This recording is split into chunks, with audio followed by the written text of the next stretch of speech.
প্রান্তিকের হাত থেকে কথাকে বাঁচাতে আসলো অগ্নি। সম্পূর্ণ জানতে ভিডিওটিতে একটি লাইক করে দেখতে থাকো। গল্পের শুরুতেই আমরা দেখতে পারি যে কথা তো বেরোবে আর সাথে বেরোবে অগ্নি।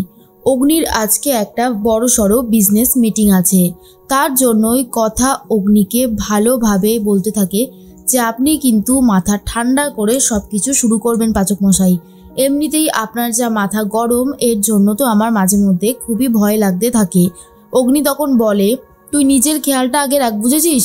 তুই তো নিজের খেয়াল একদমই রাখিস না, আমি ঠিক আমার খেয়াল রাখবো। এরপরেই দেখা যায় যে কথা অগ্নির কপালে ফোঁটা দিয়ে দেয় আর বলে, সাবধানে যাবেন, কিন্তু আর একটু পরে আপনি বেরোন, আর 1 মিনিট পরে। অগ্নি তখন বলে, ব্যাস শুরু হলো না? তুই এই সমস্ত ঝামেলাগুলো ভালোই করতে পারিস। তখনই কথা বলে, পাচক মশাই আমি কি আর ঝামেলা করলাম বলুন তো? আপনি শুধু শুধুই আমাকে ভুল বুঝতে থাকেন। অগ্নি তখন বলে, শুধু শুধু মোটেও আমি তোকে ভুল বুঝি না, আমি যা বলছি তা একদম ঠিক কথা। শোন, তুই কিন্তু সাবধানে যাবি। এরপর কথা ভাবে জুনিকে নিয়েই একবারে যাব, তাই কথা আর জুনি দুজনেই চলে গেছে দোকানে। আর সেখানে গিয়ে দেখা যায় সিকিউরিটি বলে, ম্যাডাম আপনার নামে একটা চিঠি এসেছে। তখনই ওই চিঠিটা পড়ে কথা দেখে যে ওই জমিটাই আর নেই, মালিক যিনি ছিলেন তিনি ওই জমিটা পুরোপুরি বেচে দিয়েছেন। এরপর যখন মালিক আসে তখন জুনি বলে, কি হয়েছে রে কথা? কথা তখন বলে, এই দেখ, উনি পুরোপুরি জমিটা বেচে দিয়েছেন। উনি যে আমাদেরকে ভাড়া দিয়েছিলেন, একটা এগ্রিমেন্টও করা হয়েছিল, উনি সেটা ভুলে গেছে। তখনই মালিক বলে, কি করব বলুন ম্যাডাম? উনি এমনভাবে জোরাজোরি করলেন আর এত টাকা দিলেন যে আমি না করতেও পারলাম না, আমাকে দয়া করে ক্ষমা করে দিন। কথা বলে, কি করে আপনি এরকমটা করতে পারেন বলুন তো? না না, আপনার সাথে তো আমার কথা হয়েছিল, তারপরেও আপনি এরকম একটা স্টেপ নিলেন, এটা কিন্তু আমার খুবই খারাপ লেগেছে, দয়া করে আর এরকমটা করবেন না। এরপরেই মালিক বলে, যিনি এখন কিনেছেন তিনি বড্ড ভালো মানুষ, আপনি নিজে একবার তার সাথে কথা বলে দেখুন, আপনি বুঝতে পারবেন। কথা তখন বলে, না না, এইভাবে তো হয় না, আপনি যে কাজটা করেছেন সেটা একেবারেই অন্যায়, এটা কোনোভাবেই মেনে নেওয়া যায় না। তখনই চলে এসেছে প্রান্তিক। এখনো অবধি কথা জানে না যে নতুন জমির মালিক হলো প্রান্তিক বিশ্বাস। তার মধ্যেই অগ্নির মিটিং শুরু হয়ে গেছে। এরপর অগ্নি সবাইকে খুব ভালোভাবে বোঝাতে থাকে।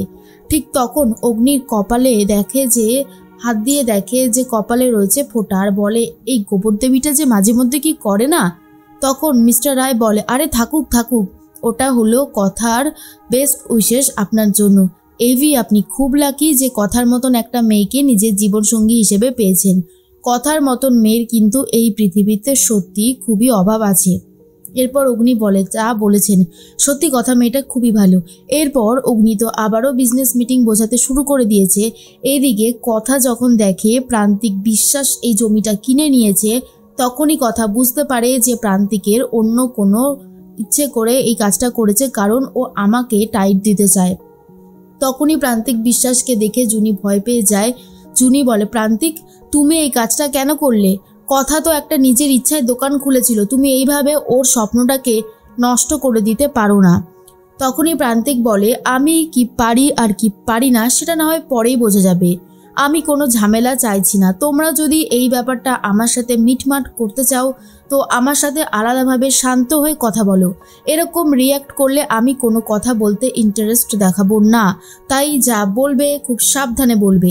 এরপর কথাকে নিয়ে আলাদা ঘরে যেতে চায় প্রান্তিক, কিন্তু জুনি বারণ করলেও শোনে না কথা।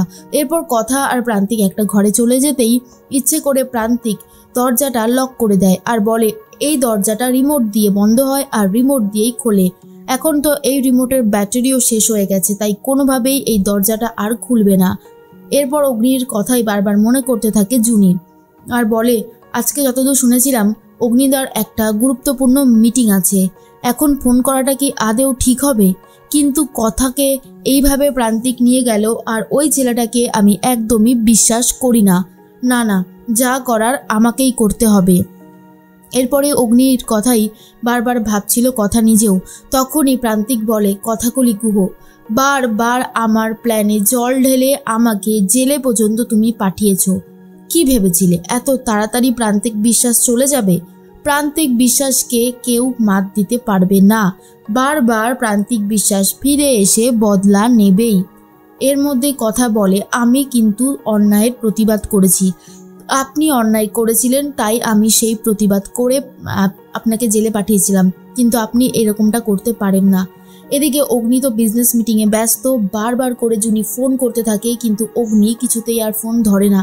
তখনই অগ্নি ভাবে, কথার কোনো বিপদ হলো না তো? জুনি এতবার ফোন করছে, জুনি তো এত ইরেসপন্সিবল মেয়ে নয়। এরপরেই মিস্টার রায় বলে, আরে এভি, আপনি ফোনটা ধরে নিন না, এতবার ফোনটা বাজছে, নিশ্চয়ই কোনো দরকারি কল আছে।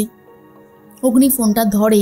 জুনি তখন বলে, অগ্নিদা, আমি জানি তুমি মিটিংয়ে ব্যস্ত, কিন্তু খুব বাধ্য হয়ে ফোনটা করলাম।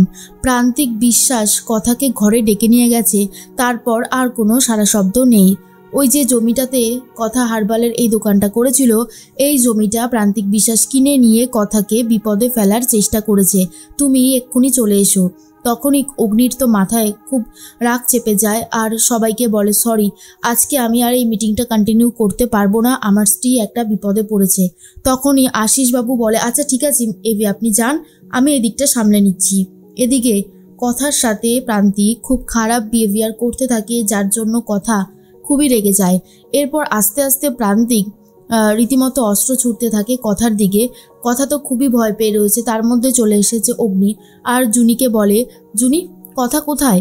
তখনই জুনি বলে, দেখো না, সেই কখন ভেতরে ঢুকেছে, আর কোনো সারা শব্দ পাওয়া যাচ্ছে না, আর কথাও বেরোচ্ছে না। আমার কিন্তু খুব ভয় লাগছে অগ্নিদা। এরপর প্রান্তিককে ডাকাডাকি শুরু করেছে অগ্নি আর বলে, প্রান্তিক বিশ্বাস, তুই যদি কথার কোনো ক্ষতি করেছিস, আমি তোকে ছাড়বো না, কিছুতেই ছাড়বো না তোকে। এমন উচিত শিক্ষা দেব, হাড়ে হাড়ে টের পাবি। বার কর বলছে, এক্ষুনি কথাকে বের করে দে। তখনই কথা ভাবে, পাচক মশাই এসে গেছে, কিন্তু প্রান্তিকের তো কোনো বিশ্বাস নেই। ও যদি পাচক মশাইয়ের কোনো ক্ষতি করে, ও আমার যা ক্ষতি করার করুক, কিন্তু পাচক মশাইয়ের কোনো ক্ষতি হতে দেওয়া যাবে না। এর মধ্যে প্রান্তিক বলে, দেখেছো তো কথাকলি গুহ, তোমাকে বাঁচাতে স্বয়ং অগ্নি নিজেই এসে হাজির হয়ে গেছে। আমি আজকে কাউকে এখান থেকে ফিরে যেতে দেব না। তোমরা আমার অনেক বড় ক্ষতি করেছো, আমাকে, আমার বাবাকে, এমনকি আমার ভাইকেও পর্যন্ত ছাড়োনি, তাই তোমাদের জন্য কঠিন শাস্তি তো বরাদ্দ থাকবেই। তখনই জুনি বলে, অগ্নিদা, আমার কিন্তু এবারে সত্যি খুব ভয় লাগছে। এতটা সময় হয়ে গেল, কথার কোনো সারা শব্দ নেই, প্রান্তিকও ভেতর থেকে বেরোচ্ছে না, আমার কিন্তু এবার খুবই নার্ভাস লাগছে। তখনই অগ্নি বলে, তুমি তো দেখছো জুনি, আমি চেষ্টা করছি, আমি কি আর করতে পারবো, প্র্যাটিকে একটা ফোন করতে হবে। তার মধ্যেই কথা চুপচাপ দাঁড়িয়ে আছে। একের পর এক অস্ত্র কথার দিকে ছুটতে শুরু করে প্রান্তিক, আর কথা নিজেকে বাঁচানোর চেষ্টা করে যাচ্ছে। তবে বড়সড় বিপদে কিন্তু পড়েছে কথা। পারবে কি অগ্নি বাঁচাতে কথাকে?